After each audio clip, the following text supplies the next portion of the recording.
Hello, and welcome back. As you can see, I've already taken the liberty of finishing off my control room. And once you have the control room, this little button is unlocked.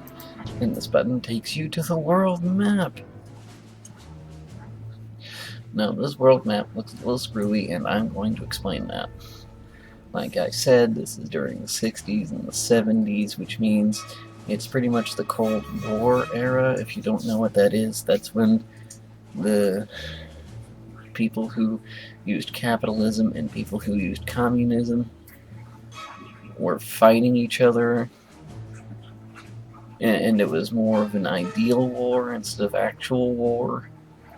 This is like just after World War II, so some things are still in place from World War II, like Europe being divided and Japan not being an autonomous country.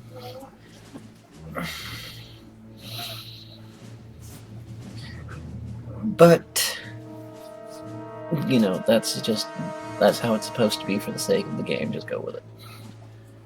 Now, there are some counterintelligence agencies. I guess that's what you'd call it. Some spy organizations, or whatever you want to call it. And they're up here grouped by color and by name. First we have Patriot, and they're the ones that control the blue spaces, which include the United States and, like I said, Japan. There's the yellow one, which is Smash. It controls South America, North Africa, and the Middle East, as well as Antarctica.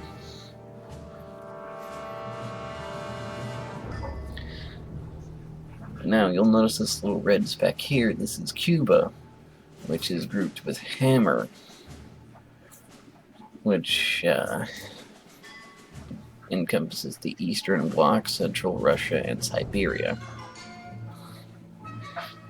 Next are the orange ones, which is Anvil, and that is North China, Central Asia, Southeast Asia, where all the birds have the flu, and Polynesia, which I'm fairly certain Polynesia is called something different now, but like I said, during the time in which they're placing the game, this is normal, so go with it.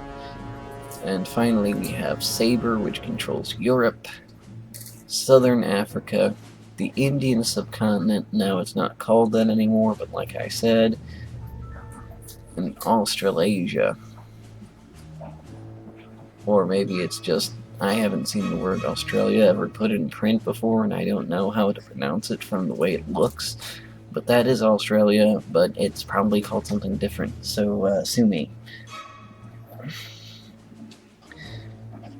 Now here is where you send your people to do things, and depending on the kind of people you send is the kind of thing you'll be able to do.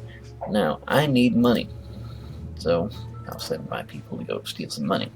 See? Stealing. And when they're ordered to steal, they'll steal money and then bring them back to you. You can hide, which means when there's cops and shit around, you hide from them. And there's plotting, which is you finding new stuff to do in the region. Now, as you can see, there's a number of other things displayed on this board. And that is explained by these little buttons down here. This green one, well, I don't have any people on the board yet, but if I had people on the board and I press this button, the statues would pop on and off, which is how you know where your people are. And this toggles the information. Now, as you can see, the information, I apparently need one more control panel. But the information on top is how much money you can steal from the area, and on the bottom is how much security there is in the area. As you can see, it's different for every region.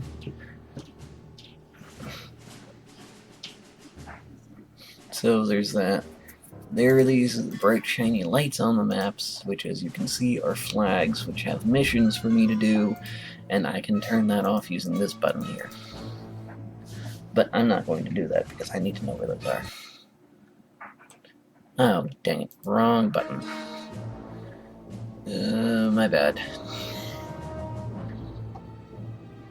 Now, go back to the real game, and it's got a tutorial, and I don't give a crap. We need to buy one more control panel, and we need to get like 2 or 3 more guys. So, I'll just, lengthen this area a little bit.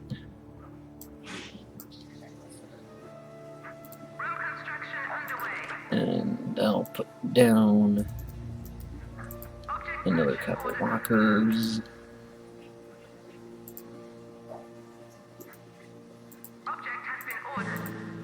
There. That should be more than enough to, you know, blast through the area and whatnot.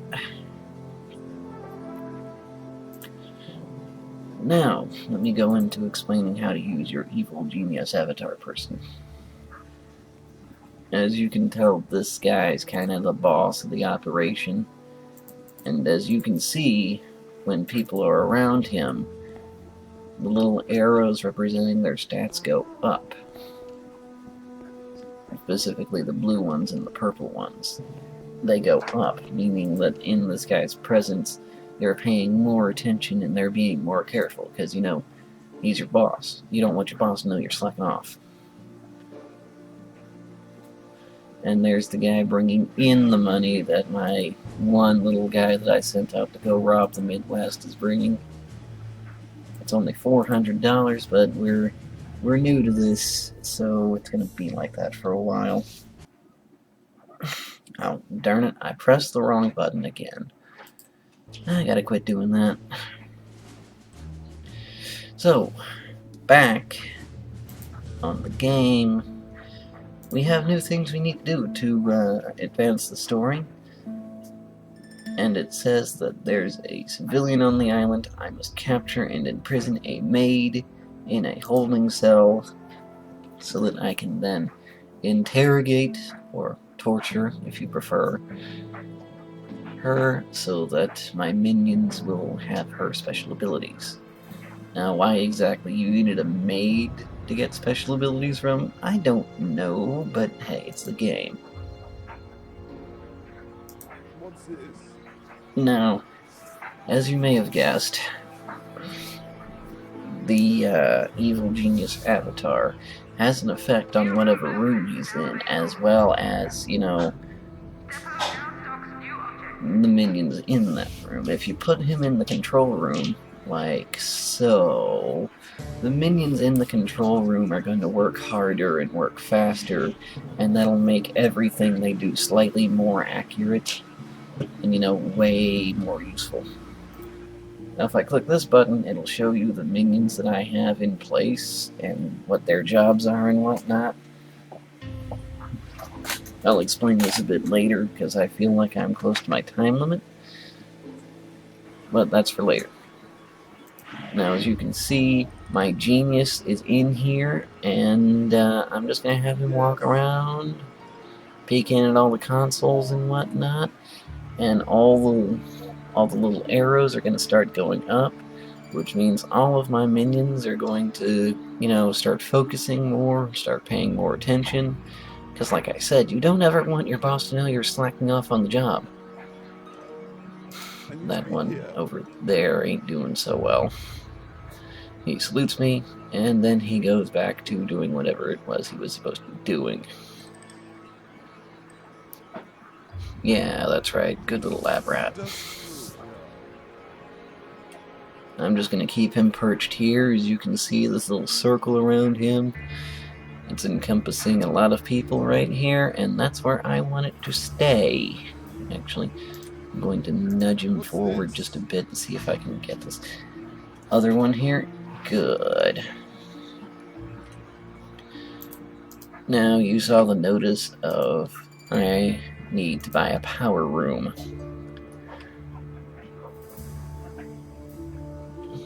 And so I'm going to build a little hallway, and I'm going to get right on that. Because as you can see down in the corner, I have 19 used power and only 20 actual power, so I need more power, is what I'm trying to say. Build this corridor. No, I don't need to hear the tutorial for the 50 millionth time. So it's going to end over there, and I'm going to build a power plant. As you can tell, this is going to end up being really important to do, because you're going to need extra power, like, a lot. Let me just fill out some spaces here. First order of business, we need an actual generator. This will actually make power. And I think it makes like 5 or 6 power at a time, I don't know. But then the capacitors. These are essentially batteries that hold extra power, sort of, but they also hold power in case of emergency situations, like say you've accidentally used more power than you have and you need a couple minutes to get more generators built. They'll kick in then, or if a spy comes in and sabotages your power, they'll kick in then. And you'll need a lot of these to like fully supply your base for any amount of time, because each one of them only holds like 5 units of power in the first place.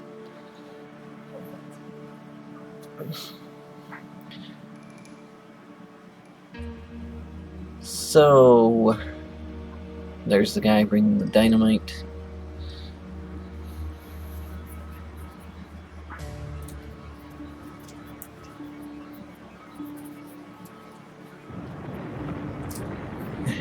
See, I'm glad you don't have to go through OSHA to employ these people, because I'm fairly certain that would be considered a health and safety hazard. Because, you know, you're not supposed to be standing next to explosions like that. Did my lockers arrive yet? Yes, they did. As you can see, I had 20, I built some lockers, and the capacity went up. So I'm going to kick it up a couple of notches to 24. That means I will have overall a full 24 minions to do with, as my evil heart requires. And now to get to work on the power plant, because I'm going to need that shortly. Just have my guy stand around for a bit so that the minions get their confidence back and whatnot. And we'll get going with this.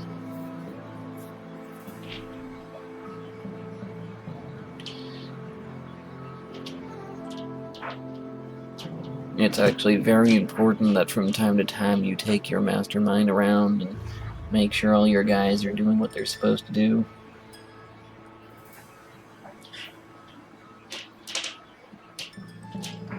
I want to say my time's probably already up, but I'm not sure.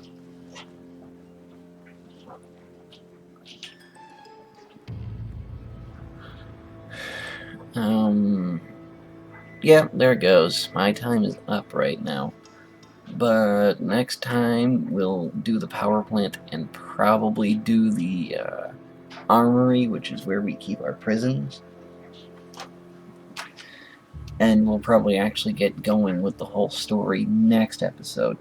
Like I said, a lot of explaining to do with spy stuff. What were you expecting? So anyway, I'll see you then.